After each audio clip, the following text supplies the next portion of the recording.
سړی په لار باندې تېرېده، هغه ویل چې یاره د ملک نه هجرت کوم او ځم د نیکانو خلکو خواله. چې کله سړی روان شوی دی ځي او علاقې ته ورسېده، تپوس یې وکړ چې دلته په دې علاقه کې د ټولو نه نیک سړی دا څوک دی؟ یو سړی ورته وښود او سره کېناسته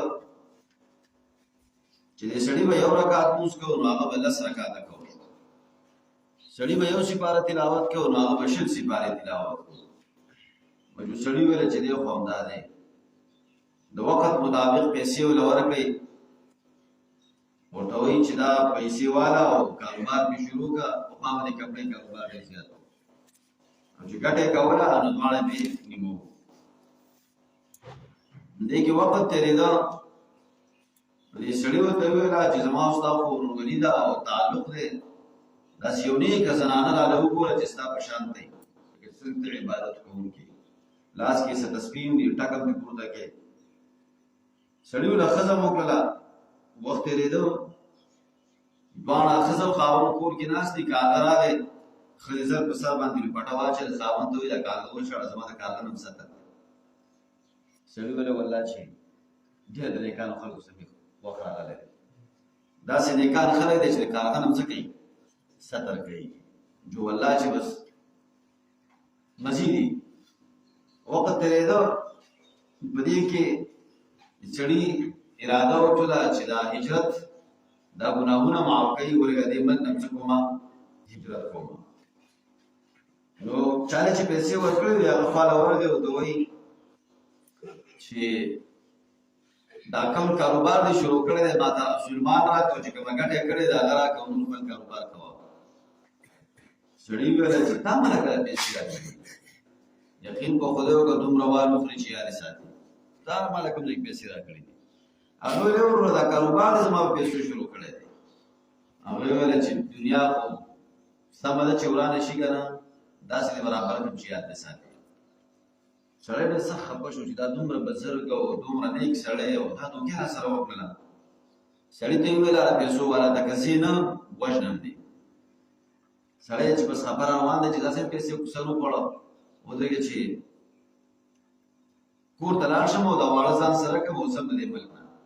چې خیر یې وکړه راغی نو په کور کې باندې سړی د ښځې سره ناست دی. وایي چې خدایه پاکه دا څه کیسه ده؟ سړي جوړې ووالې، بس چې ویې والې بل ملک ته واوړېده.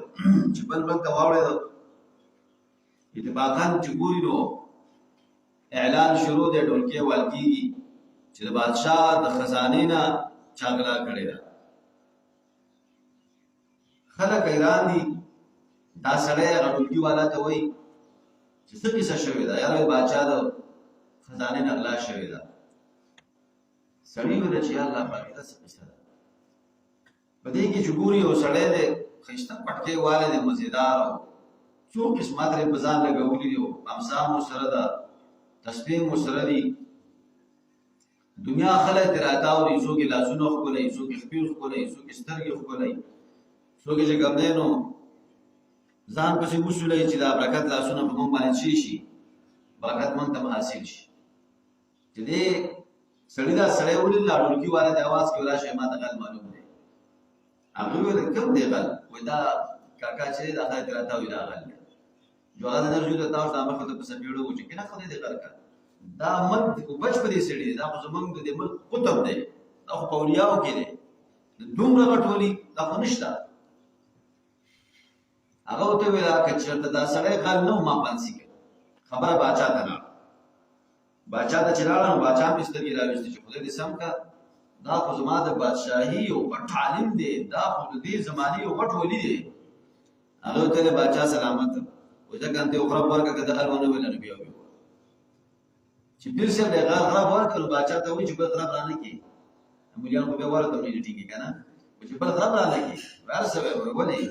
وایي دا خزانه څه کوې چې په دې ملک کې څومره غلاګانې کېږي دا څه کوم، په دې ملک کې چې څومره رامیتوبونه کېږي هغه هر قسم ګناه ده هغه یې څه کومه.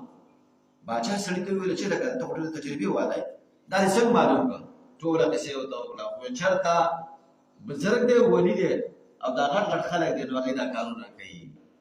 یو روپۍ که دا به ول امانت ورکړي نو ته کعب الاشرف کعب ابن اشرف دی هغه ذات یو غټ ولي الله ویل چې یو خزیمه او که یو روپۍ به ول ورکړل نو به درکوله دا غټ غټ خلک او دا غټ غټو پګړو والا او غټ غټو چوکو والا او غټ غټو تسبو والا دا ورانه خدا خلک کوي او دا چې کوم غریبانان دي خپل غریبین نه وزګاری یو طرف ته کعب ابن اشرف چې نو یو قریشو سه یو روپۍ دینار یې خو چې دا ځان سره امانت کېده نو هغه چې ورکه سبب پسې دیو غوښتنه یو سامان کړو پیرا کړی او بل طرف ته عبد الله بن سلام دنیا امانتونه به ورسکه خدای په پای کې به خیانت